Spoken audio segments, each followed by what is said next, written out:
1971 মুক্তিযুদ্ধে পিরোজপুরের সুখরঞ্জন বালির ভাই বিশাব আলী পাকিস্তান হানাদার বাহিনীর হাতে নির্মমভাবে নিহত হন। হত্যাকাণ্ডের ঘটনায় আন্তর্জাতিক অপরাধ ট্রাইব্যুনালে মামলায় অভিযুক্ত করা হয় মাওলানা দেলাওয়ার হোসেন সাঈদীকে। মামলায় সাক্ষী হিসেবে সুখরঞ্জন বালির কাছ থেকে আশা করা হয়েছিল তিনি যেন নিজের ভাইয়ের হত্যাকাণ্ডের মামলায় দেলাওয়ার হোসেন সাঈদীর বিরুদ্ধে আদালতে সাক্ষ্য দেন।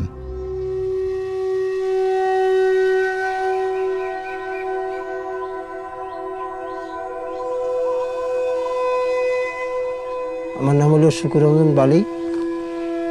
আমি ওই বড় বড় ঘর তুলতাম।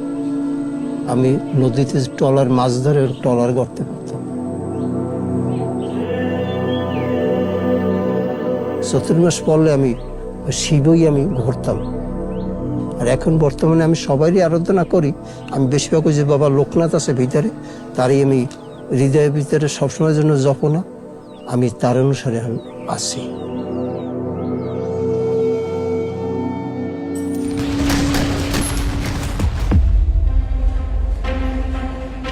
এখন 1971 সালে যে বিবরণ হয়েছে, তখন পশ্চিম পাকিস্তানওয়ালারা আমার ভাইকে মারছে। সাঈদী সাহেবের চিনছি আমরা, এমপি আসছে পর তখন তাকে চিনছি, তাছাড়া তাকে আমরা নামও পাইনি আর তার আমরা চিনিও নাই। এই তার নামে মিথ্যা মামলা 5 লোকে সে সাজাইয়া দেশে। রাজলক্ষ্মীতে যখন আমি সাক্ষী দিয়ে গেছি তখন আমাকে নিয়ে গেছে ট্রাইব্যুনাল অফিসার। আমার সামনে বসে আমার কাছে জিজ্ঞাসাবাদ করতেছে, তুমি কি জানো সাঈদী সাহেবের বিষয়ে? সে একজন ভালো লোক, সে যখন এমপি ছিল তখন আমরা মায়ের কোলে আমরা ঘুমাইছি। সে এইরকম পরিস্থিতি সে আমাকে রাখছে ভালোভাবেই। আমি তার নামে আমি মিথ্যাটা বলতে হবে, এই কথা বলতেছি। এর মধ্যে পিছনে আপনার যারা এই নাটক তৈরি করছে, হেইরা আমার এখন বসে রাজলক্ষ্মীতে বসে আমাকে মারধর করছে। আমি বলছি, না, তোমাদের খাওয়া খাইয়ে আমি আসি নাই, আমি যারে দেখি নাই, আমি শুনি নাই, আমি হেরে বলার মতন আমার কোনো শক্তি নেই। কারণ আমরা যা বলবো এইটাই বলবা সাঈদী সাহেব মাসে আমি মিথ্যাটা বলতে। এইরকম করি আমাকে কয়েকবার আমার মারধর করছে। আমি জ্বালা সহ্য না করিয়া আমি ওইখান দিয়ে আমি উঠে আসছি। বাড়িতে চলে গেছে, তো রাত্রে আমাকে অনেক টাকা নিয়ে আসছে লোকজনে। আমি টাকার ভুক্তভোগী না বলে টাকাগুলো নে পরে যা গাড়ি দেবো বাড়ি দেবো অনেক কিছু আমার লোভ দেখাইছে। আমি কোনো লোভে পরিবর্তন হই নাই। আমি ক্ষুদিরামের মতন আমি মরে যাবো, আমি মিথ্যাটা আমি বলতে পারবো না, আমারও তো মরতে হবে।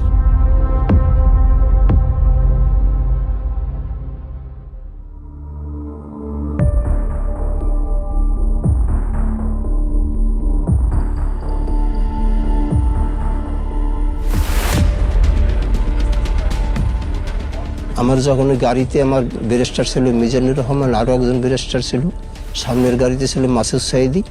এই তখন মানে আমার গাড়ি যাওয়া দেখিয়া দরজা গেটের দরজা আটকাই ফেলাইছে।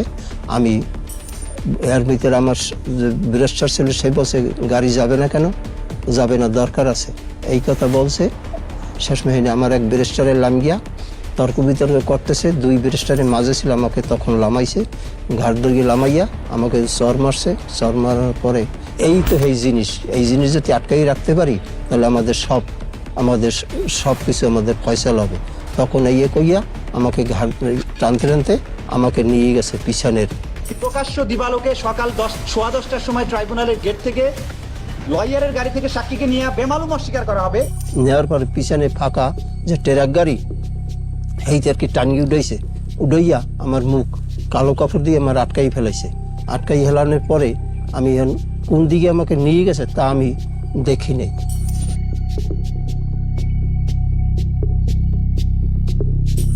এরপর গাড়ি থামছে, থামার পরে গাড়িতে লামাইয়া চক্ষু মানে বান্ধ অবস্থায় ঘরের ভিতরে ঢুকাইছে। এরপর কিছু সময় পরে একটা আলো আসছে, এই আলো ওই ধরাই থুইয়া তারা মানে যার যে চলিয়ে গেছে, কোথায় গেছে তা আমি বলতে পারি না। আমাকে কোন 10 মিনিট 15 মিনিট এরকম আমাকে কারেন্ট শর্ট দিত। আর সামনে টাকা দিত, কলে টাকাগুলো নে শুধু হুজুরের নাম বলি। বললাম না, আমার পক্ষে বলা সম্ভব না, যারে দেখি নাই আমার পক্ষে বলা সম্ভব না। আমি কেউ আমার বাপ ভাই না, আমি মিথ্যাটা কেন বলুন? তোমরা যা দিতেছো সব অবৈধ টাকা, আমিও চাই না।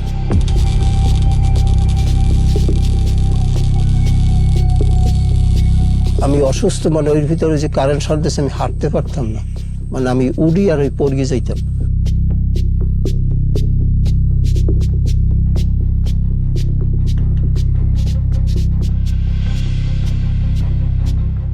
সাতাশ তারিখ ওই ভিতরে বাইর করে গিয়া বলছে কি তুই যে দেশে তোর বাড়ি সেই দেশে দিয়াম, এই আমার লালস দিয়ে ওইখান দিয়ে এবার আমাকে চক্ষু বান গিয়া আমাকে বাইর করছে। ফলে তোরে তাহলে কোন জায়গায় দিলে তুই যাইতে পারবি? আমাকে বলছে তাহলে যদি আপনারা যাবেন কোন পথ নিয়ে গাড়ি, যদি বাগেরহাট হয়ে যদি যান তাহলে আমাকে ওই বাগেরহাটের যে কোনো সীমান্ত দিলে আমি ওইখান থেকে বাড়ি আসতে পারবো। এই কথা কই আমাকে গাড়িতে উঠাইছে, কিভাবে চক্ষু বানিয়ে উঠাইছে।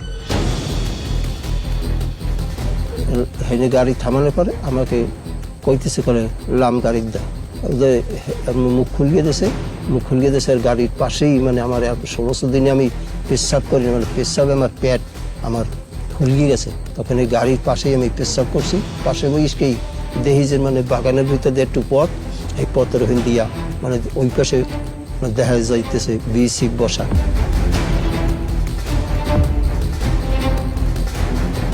হাঁটবি কিনা হাঁট। আমি বললাম না, আমি হাঁটবো না। আর সে আমার জ্বালা না দিয়া আপনারা আমাকে গুল্লি দিয়ে মারিয়ে ফেলান, আমি সামনে আমি যাইত না। তখন তারা আমাকে দুইজন মানুষের ঘাট ধর গিয়া আমাকে নিয়ে বিসিফের হাতে নিয়ে দিয়েছে।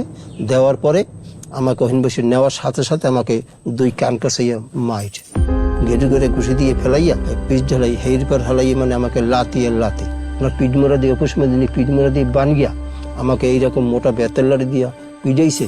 মানে আমাকে মার গিয়ে না, আমি ব্যাপারটা আমি নিজে ইচ্ছা করি আসিনি। তবু মানে হেরা বলতেছে হিন্দি ভাষায় আর আমি বলি বাংলা, মানে কেউ কথা কেউ বুঝিনি। আমাকে মারছে অসম্ভব মার।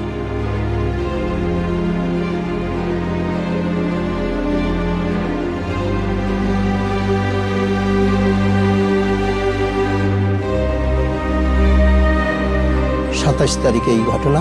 ওইখান দিয়া আপনার নিয়ে সরনগর থানায়, ওইখানে রাত্রে আমাকে রাখছে। ভোর গোটাটার সময় আমাকে নিয়ে আসছে ওই মেডিকেল দিয়ে নিয়ে আসছে বসিরহাট কোর্ট বা জেল। ওইখানে আমাকে রাখছে 22 দিন।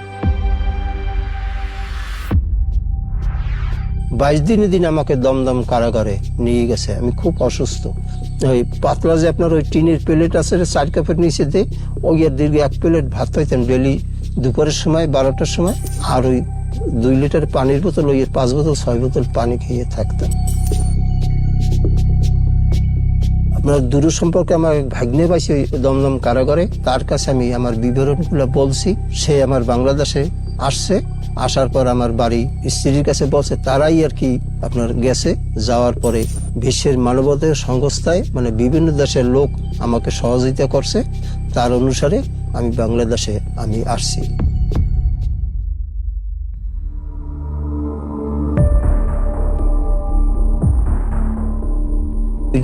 বাঁধছে সিকেল দিয়া, ওই সিকেলের মাংস সব কাঁচাই গেছে এই অবস্থা। আর এই জয়েন্ট ইংরেজ করতে মাসে একটা ইংরেজের দাম আছে 1200 টাকা, নাইলে হাত দিয়ে আমি ভাত খাইতে পেলাম।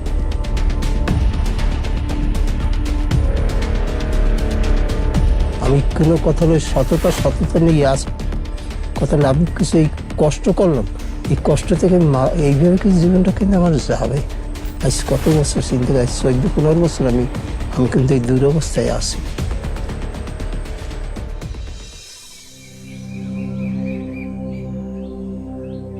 ঘর কিন্তু আমার হাতে কিন্তু উঠেছি, সিডার বন্যার পর উঠেই আমি 1 সপ্তাহ থাকতে পারিনি।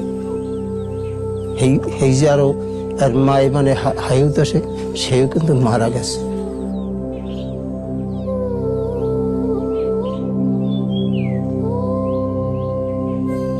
আমার জন্য শোকে, তারপর শেষ।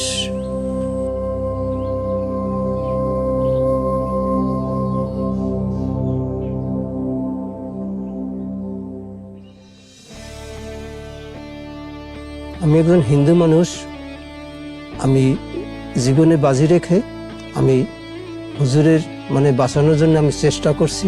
আমি অনেক নির্যাতন আমি খাইয়েও আমি দাঁড়াইয়াছি।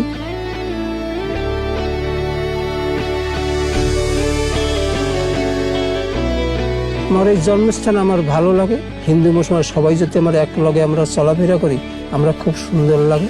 এই দিয়ে মানে কোনো যেন বিশৃঙ্খলা না হয়, আমি যাতে শান্তভাবে থাকতে পারি, এই সবাইকে আমার এই আকুল আবেদন।